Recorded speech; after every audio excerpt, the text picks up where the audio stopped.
Hey everyone, welcome back to the channel. In today's video, we've got an epic showdown that's been long debated in the anime and manga community. What if two of the most overpowered characters in modern anime and manga faced off?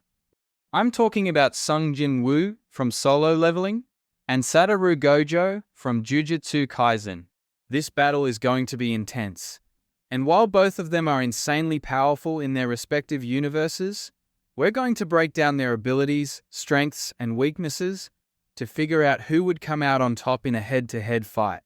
So, sit back, relax, and let's dive into it.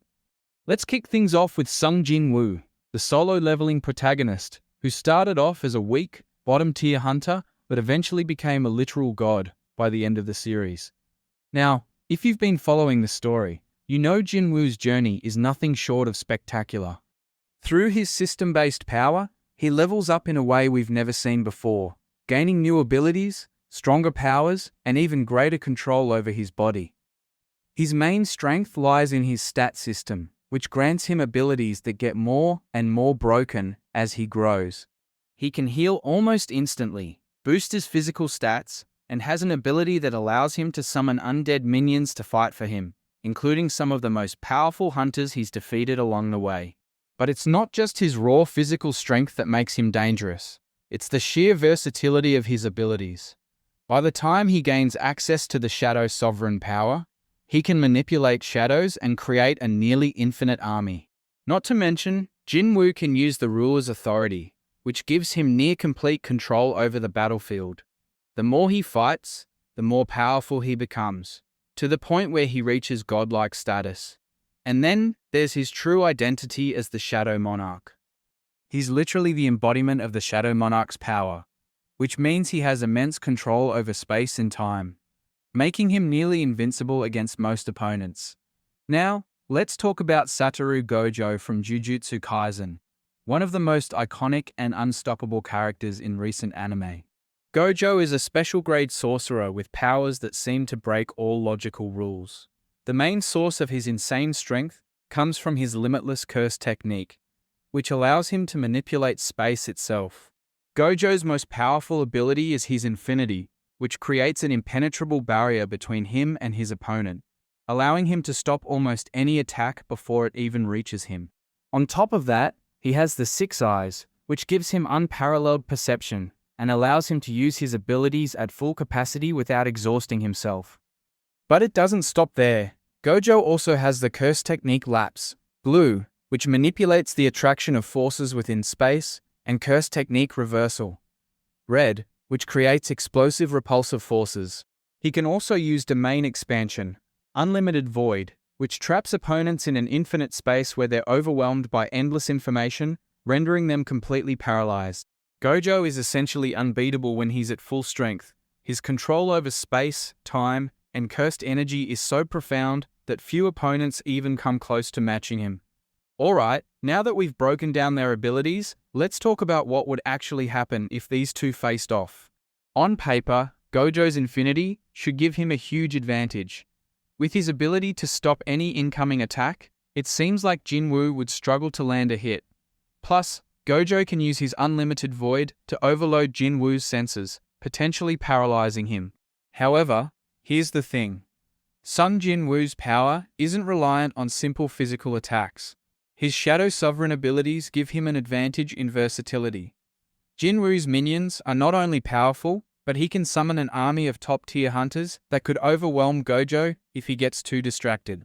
Gojo, despite his power, can be worn down in a prolonged battle if he's constantly being attacked from all sides, especially when Jin-Woo's army can fight back strategically. Jin-Woo also has a massive regeneration factor.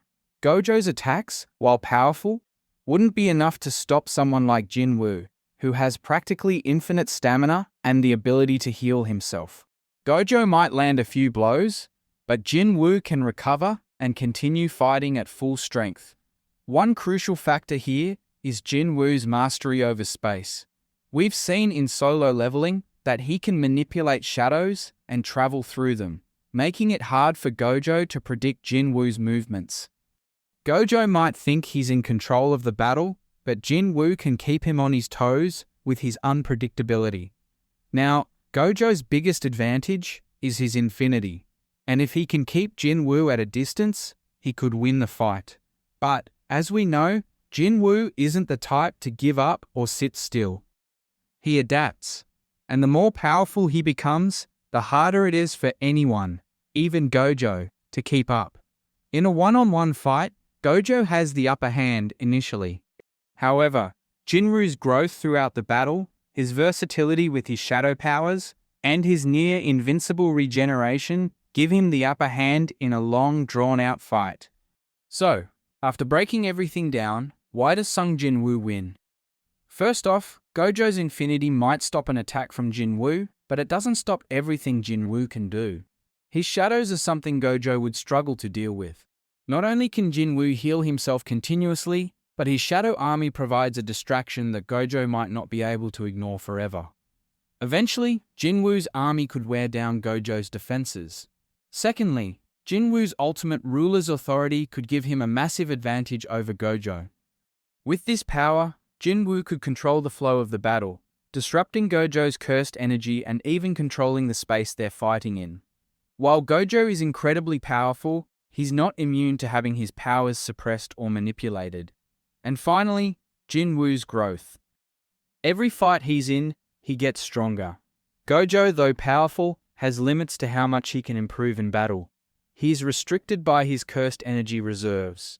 Jin-Woo's potential, however, seems to have no bounds, and as the fight continues, he would only grow stronger, making it increasingly difficult for Gojo to keep up.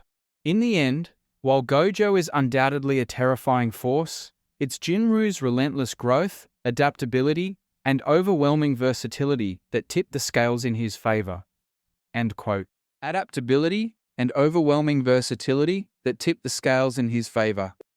Alright, that's it for today's battle. It's a tough fight and both characters are incredibly powerful in their own right.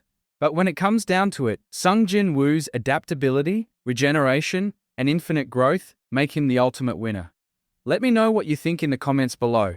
Do you agree with this conclusion, or do you think Gojo would come out on top? Don't forget to like, share, and subscribe for more awesome content like this. I'll see you in the next one.